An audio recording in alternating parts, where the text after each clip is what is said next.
السلام علیکم ورحمۃ اللہ وبرکاتہ۔ شروع اللہ کے نام سے جو دلوں اور نسلوں کے حال بہترین جانتا ہے۔ آج ہم باب سوم تیسرا باب جو ہے وہ ہستوبوت کا دیکھیں گے، جس میں انتہائی اہم ٹاپک لفظ راجپوت کا مفہوم اور ابتدائی حالات منگرال قوم، اس کے بارے میں بات ہوگی جو مؤلف نے اپنی کتاب میں لکھی ہے۔ پہلی بات کہ بھائی راجپوت کیا ہے، راجپوت کا مطلب کیا ہے، اور اس کے بعد جو ہے نا وہ دیکھیں گے ہم کہ منگرال قوم کے ابتدائی حالات کیا تھے۔ اب دیکھتے ہیں، پڑھتے ہیں تو پھر آپ کو بتاتے ہیں کہ اس میں کیا لکھا ہے۔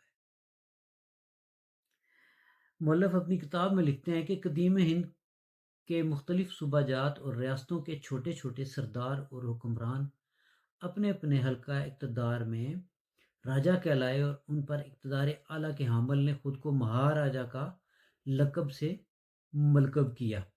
مطلب یہ کہ چھوٹے جو راجواڑے تھے، جو چھوٹی چھوٹی ریاستیں تھیں، اس میں جو حکمران تھے، چھوٹے سرداران، وہ اپنے آپ کو راجا کہلواتے تھے، اور ان کے اوپر جو اقتدار اعلیٰ تھا، مگر ریاست کا جو نمائندہ تھا، وہ اپنے آپ کو مہاراجا کے لقب سے لکھواتا تھا، جیسے مہاراجا رنجیت سنگھ آپ کے نالج میں ہوگا۔ آگے لکھتے ہیں کہ چونکہ یہ راجے خود کو اپنے پیش رو راجا کا پوت کہلاتے تھے، اس لیے یوں لفظ راج پوت یعنی راجا کا پوت یا لڑکا کی تشکیل ہوئی۔ وہ لکھنا یہ چاہ رہے ہیں کہ راجپوت کا مطلب جو ہے وہ راجا کا لڑکا ہے۔ ویسے لفظ راجپوت کا لغوی اور معنوی سرچشمہ منو جی کی فکری مجوزہ لفظ کشتری ہے، جو قدیم بھارت میں بہادر اور جنگجو فرقہ کے لیے مستعمل تھا۔ وہ یہ لکھنا چاہ رہے ہیں کہ راجپوت کا جو لغوی اور معنوی سرچشمہ ہے، مگر اس کا جو ماخذ ہے لفظ کا، وہ منو جی کی جو سمرتی میں کشتری لفظ استعمال ہوا، دوسرے درجے کے جو لوگ تھے، پہلے برہمن تھے اور دوسرے درجے پہ وہ کشتری تھے، کشتریوں کی کا جو ہے وہ ایکولنٹ جو ہے وہ راجپوت ہی ہے۔ ویسے لفظ راجپوت کا لغوی اور معنوی سرچشمہ منو جی کا فکری مجوزہ لفظ کشتری ہے، جو قدیم بھارت میں بہادر جنگجو فرقے کے لیے مستعمل تھا، مگر جو جنگجو لوگ تھے ان کے لیے کشتری جو تھے، جنگجو تھے، قبائل کے لیے جو لڑتے تھے، جو ریاستوں کے لیے لڑتے تھے، ان کے لیے راجپوت لفظ استعمال کیا جاتا رہا ہے۔ یہ اس کا سرچشمہ جو ہے نا وہ منو جی کی وہ سمرتی سے انہوں نے لیا ہے، اس کا جو ماخذ انہوں نے لیا ہے وہ کہتے ہیں وہ یہ ہے۔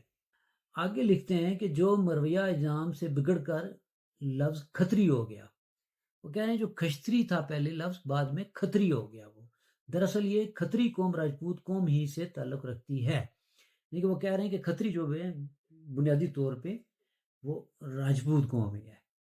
اس حقیقت کی تصدیق جناب ایچ اے روز صاحب نے اپنی کتاب گلازری آف ٹرائبز پنجاب و سرحد کی جلد سوم کے صفحہ نمبر 272 تحت ضمن قوم راجپوت میں یوں بصراحت کی ہے کہ راجپوت اور کھتری ایک ہی قوم کے دو نام ہیں۔ وہ اس میں مثال یہ دے رہے ہیں کہ جو ایچ اے روز صاحب نے اپنی کتاب گلازری آف ٹرائبز پنجاب سرحد لکھی ہے، اس کے اندر انہوں نے یہ بات لکھی ہے کہ کھتری اور راجپوت دونوں ایک ہی لفظ ہیں، مستعمل ہیں، کہ ایک دوسرے کے لیے استعمال کیے جاتے ہیں۔ اچھا، آگے انہوں نے نا تاریخ اقوام پنچ ساول از محمد ان فوق صفحہ نمبر 174، یہاں سے انہوں نے ایک اٹھائی ہے عبارت، یعنی کہ وہ تاریخ اقوام پنچ کے سے اقتباس کر رہے ہیں،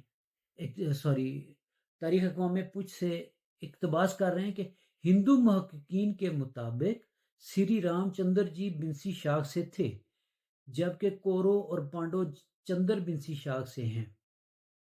ہر دو شاخیں برہما کے ایک پوتے بیسواں جی جس کا نام سورج تھا، وہ دوسرے پوتے چندرمان جس کو سوم بھی کہتے ہیں سے مر وجود میں آئیں۔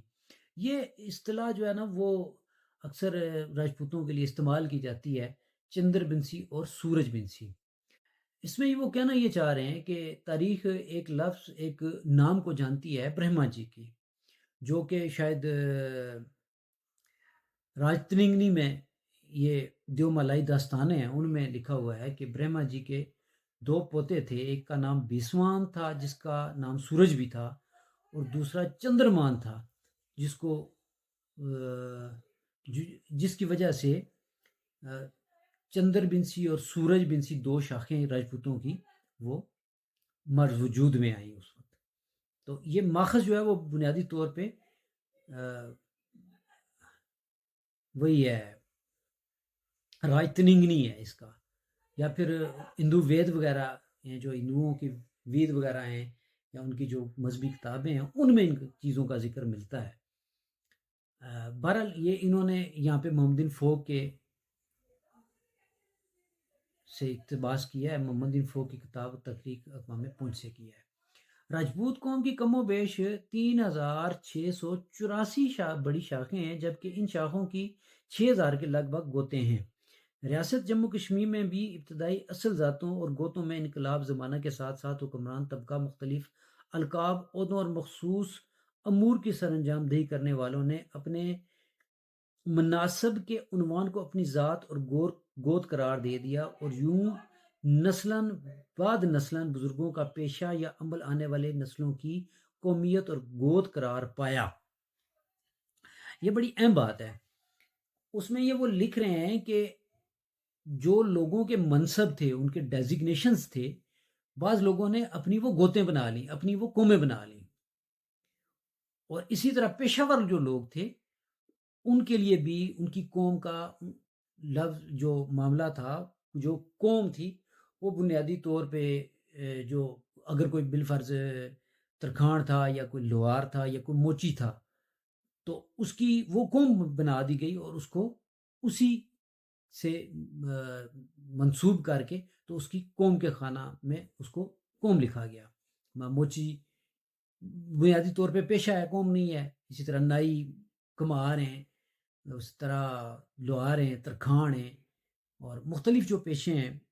تو اب کوئی پٹواری ہے تو پٹواری اس کا پیشہ ہے، اگر کوئی گورنمنٹ سرونٹ ہے تو اس کا پیشہ ہے، اس کی قوم نہیں ہے۔ لیکن یہ کہتے ہیں کہ وہ اس طرح لوگوں کی بھی قومیں ورث وجود میں آئی ہیں۔ اس کے علاوہ بھی وہ کہہ رہے ہیں کہ کسی کا اگر کوئی لقب تھا تو وہ بھی اس کی قوم بن گیا، جیسے کسی کو ہم بوڑھا بوڑھا کہنا شروع کر دیں، ویسے لقب لگ جاتے ہیں۔ تو جیسے میں آپ کو ایک بہترین مثال دوں کہ عرفان کھوسٹ صاحب ہمارے بہت اچھے فنکار تھے، اللہ غریق رحمت کرے، فوت ہو گئے۔ تو ان سے ان کے ایک انٹرویو میں نے بات سنی تھی کہ وہ بوڑھا کھوسٹ ان کے باپ کو کہتے تھے، تو وہ کھوسٹ ان کے نام کا حصہ بن گیا۔ اچھا، اس بات کے ثبوت میں نا وہ تاریخ اقوام پونچھ کا حوالہ تاریخ اقوام کشمیر جلد سوم کشمیری ذاتوں کے عجائبات از محمد عبداللہ قریشی صفحہ نمبر 322 سے لائے ہیں، اسی بات کا کہ وہ لوگوں کے جو عہدے تھے یا پیشے تھے وہ ان کی قوم یا ذات بنا دی گئی۔ تو اس میں وہ لکھتے ہیں، وہ یہ حوالہ لے کے آئے ہیں، اس میں لکھا ہے کہ کشمیر کے وید بھاشا جاننے والے پنڈت کہلاتے تھے، جبکہ مسلمان علماء خواجہ، شیخ، ملا، سید، پیر، قاضی وغیرہ کے نام سے پکارے جاتے تھے۔ ان کے علاوہ ذاتی خصوصیات بھی گوت کی صفت میں ڈھل کر مختلف طبقات آبادی میں مختلف گوتوں کو جنم دے گئیں۔ مثلا مسکین، وہ کہہ رہے ہیں کہ وہ ذاتی کسی کی کوئی خصوصیت تھی نا تو اس کو بھی قوم بنا دیا گیا۔ یہ کشمیر کی بات ہو رہی ہے۔ مثلا مسکین، رشی، عابد، درویش، فقیر، پہلوان، ورزش کرنے والا، بڈھا، بازاری۔ وہ جیسے میں نے آپ کو بتایا کہ عرفان کھوسٹ صاحب نے اپنے اس میں بتایا تھا کہ ان کے دادا جو ہے وہ دادا یا والد جو ہے وہ سٹیج کے اچھے فنکار تھے، تو کسی نے ان کو ایک دفعہ بڈھا کھوسٹ کہہ دیا تو وہ کھوسٹ ان کی نام کا حصہ بن گیا۔ اب وہ دیکھیں عرفان کھوسٹ کا نام جو ہے وہ ہم تو بطور اس کی ذات ہی پہچانتے ہیں. تو اس طرح انہوں نے بہت سارے آگے حوالے دیے ہیں. اسی طرح مختلف کراں کہار نیٹو مٹی پارٹی گرد اور عجیب عجیب نام اور عرفیت جو تھی اس کو بھی انہوں نے کہہ دیا کہ وہ بھی اس کی قوم ہے. اچھا اس کے بعد وہ ایک لسٹ دے کے ان چیزوں کی اس کے بعد وہ لکھتے ہیں کہ باہر سے آنے والے یا اندرون ملک و قصبات سے آنے والوں کے گاؤں یا جگہ کی نسبت سے پکارے جانے والے بھی اسی نام کی رعایت سے ایک مخصوص گوت کے حامل ٹھہرے. ریاست کے سال 1891 کی مردم شماری میں ذیل کی نئی گوتوں کا اضافہ ہوا. 1891 میں ریاست جموں کشمیر میں مردم شماری تھی تو اس میں جو کہہ رہے ہیں کہ قومیں مزید بڑھ گئیں. تو وہ اب دیکھتے ہیں کیا لکھتے ہیں جی. حاجی، اب حاجی کو قوم لکھ دیا گیا، شاہ سید کے لیے لکھ دیا گیا، حافظ قرآن والے کو حافظ لکھا، پٹواری بھی ایون لکھتے ہیں کہ جی اس کو قوم بنا دیا گیا. اسی طرح شہید، جوان، گزاری، صابن، تمباکو، حتیٰ کہ اناج کے نام پہ بھی لوگوں کی قومیں وہ کہتے ہیں جی کہ لکھ دی گئیں. اب اس بات کی اصل کیا ہے یہ محکمہ مالی بتا سکتا ہے. بہرحال یہ کتاب کے صفحہ نمبر 41 پہ ہست و بود کی یہ چیز موجود ہے. اور حوالہ محمد عبداللہ قریشی تاریخ اقوام کشمیر کے عجائبات کے نام سے انہوں نے کتاب لکھی تھی. عبداللہ قریشی صاحب کی یہ بڑی مشہور تصنیف ہے. ان کے ایک پوتے الیاس ہاشمی صاحب سے میرا کچھ تعلق رہا ہے، تو وہ پتہ نہیں زندہ ہیں یا فوت ہو گئے. تو انہوں نے مجھے بتایا تھا کہ یہ ان کے پردادا کی یا شاید دادا کی کوئی کتاب ہے. یہ ان کی فیملی سے میرا اٹھنا بیٹھنا رہا ہے. اچھا وہ اس کے بعد لکھتے ہیں کہ اسی طرح مخصوص ذاتوں کا بھی مرض وجود میں آنا آسانی سے سمجھا جا سکتا ہے. مطلب انہوں نے بتایا کہ ذات وجود میں کیسی آتی ہے، کسی کا قوم قبیلہ جو ہے وہ کیسے وجود میں آتا ہے، کہ وہ کسی کے پیشے کے لحاظ سے کوئی قوم بن جاتی ہے، کسی کے اس کے عہدے کے لحاظ سے قوم بن جاتی ہے. جیسے پٹواری عہدہ ہے اور پیشہ لوار ہے، ترکھان ہے، اسی طرح موچی ہیں، نائی ہیں، کمار ہیں، ملیار ہیں. اس طرح کے جو پیشے ہیں ان سے ان کی وہ قوم لکھتی گئی. اچھا اب وہ آگے لکھتے ہیں کہ چونکہ یہاں صرف راجپوت قوم اور اس کی گوت منگرال کا تذکرہ مقصود ہے، اس لیے اس ذات کی نسبت سے ہی تحقیق کا نچوڑ پیش کیا جاتا ہے. مطلب کہ آگے وہ کہہ رہے ہیں کہ منگرال کیسے وجود میں آئے وہ لکھنا چاہ رہے ہیں. اور اس میں وہ ابتدان لکھتے ہیں کہ ابتدان راجپوت خود کو سورج بنسی، چندر بنسی اور اگنی کھنڈ کے 3 زمروں میں شمار کرتے تھے. یعنی کہ یہ راجپوتوں کی بنیادی 3 شاخیں تھیں: سورج بنسی، چندر بنسی اور اگنی کھنڈ. اور برصغیر ہند میں ان کی غالب اکثریت اجودھیا کے راجا دسرت کے پسر سری رام چندر کو اپنا موروث اعلیٰ قرار دیتی تھی. برصغیر میں جو راجپوت ہیں وہ اپنے آپ کو راجا دسرت کے بیٹے سری رام چندر کی اولاد گردانتے ہیں. یہ بات میں نے بھی سنی ہے. یہ کتاب اس کتاب میں لکھی ہوئی ہے. صفحہ نمبر 42 ہست و بود از غلام میاں اجاز نبی. چندر بنسی راجپوتوں کی متعدد گوتوں میں سے ایک گوت منگرال راجپوت بھی ہے. اب وہ کہہ رہے ہیں کہ منگرال راجپوت جو ہیں وہ بنیادی طور پہ چندر بنسی راجپوت ہیں. ابتدائی تصدیق کے مطابق اجودھیا کے راجا ہریش چندر کے لواحقین میں سے ایک راجا بیکانیر کی ریاست کا حکمران ہوا. یہ سٹوری میں آپ کو بتاتا ہوں کہ یہ آگے داستان شروع ہوئی ہے.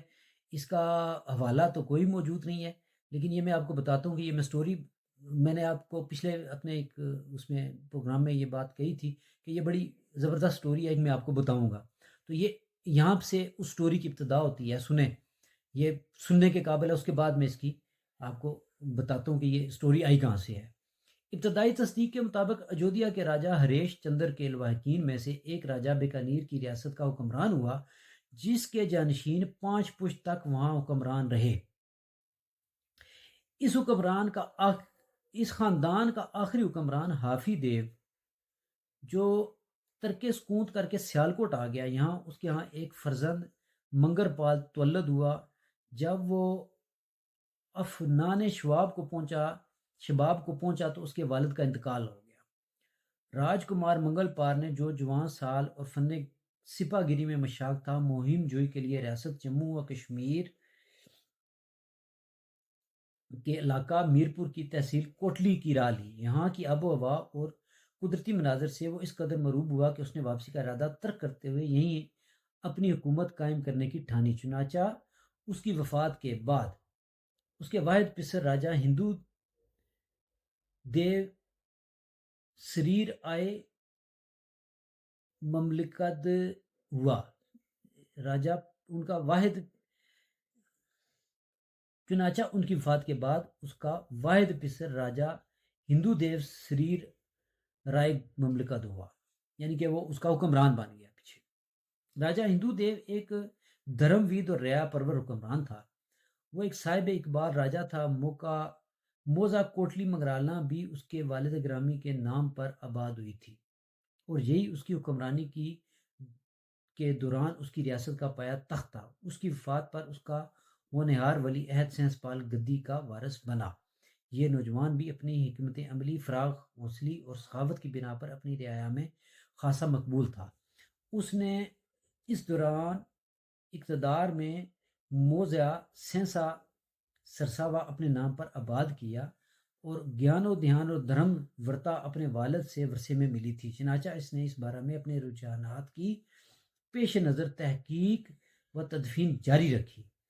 1326 کے لگ بھگ ہندوستان دین اسلام کی دنیا پاشیوں سے منور ہو چکا تھا۔ اچھا، یہ ضیاء پاشیاں لکھنا ہونا چاہیے تھا۔ دین اسلام کی ضیاء پاشیوں سے منور ہو چکا تھا۔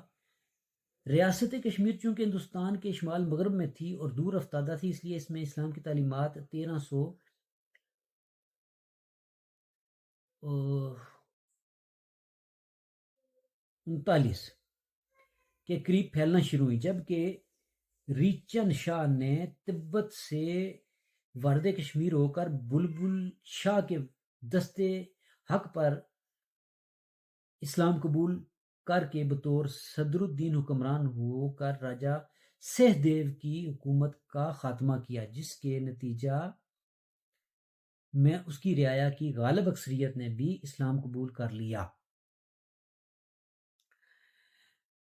سلطان سکندر شاہ معروف بت شکن کے دور حکومت میں ریاست جموں کشمیر میں اشاعت اسلام کا کام پورے انہماک سے ہوا، اور اس طرح ریاست کے ہر حصے میں حکمران طبقے کی پیروی میں اس کی رعایا بھی جوک در جوک مسلمان ہو گئی۔ راجہ سینس پال اور اس کے اہل خانہ نے بھی دین اسلام قبول کر لیا، اور یوں یہ حکمران خاندان اپنے علاقہ کوٹلی اور گرد و نواح میں اسلامی روایات کا امین بن گیا۔ یہ قبول اسلام کا واقعہ لکھتے ہیں۔ اس سے پیچھے جو یہ بات میں نے آپ کو بتائی ہے نا کہ بیکانیر سے ایک راجہ جو ہیں وہ آئے سیالکوٹ، اور سیالکوٹ میں منگر پال تولد ہوا آفی دیو کے۔ ہاں، یہ باتیں جو ہے نا وہ منگرالوں کے کرسی دار تھے، جو کہ شجرے وغیرہ ہمارے سنبھالتے تھے۔ رائے سندر اور رائے دولو وغیرہ کا خاندان ہے، جن کی باقیات جو ہیں وہ چند ایک آج بھی بلیا ملا کوٹلی میں موجود ہیں۔ ایک مشہور آدمی ان کے ہیں، میں نام نہیں لیتا، کہیں وہ مائنڈ نہ کر جائیں۔ اگر میری ان سے بات ہوئی تو میں ان سے پوچھ کے تو پھر اپنی کسی ڈاکومنٹری پہ ان کا نام بھی لے لوں گا۔ تو یہ 1992 کی بات ہے، 1992-93 کی بات ہے شاید، کہ اس رائے دولو اور رائے سندر کے خاندان کا ایک شخص جو میرے والد صاحب سے ملا تھا۔ میرے والد صاحب کے ساتھ اس کے تعلقات تھے، وہ آتے جاتے رہتے تھے۔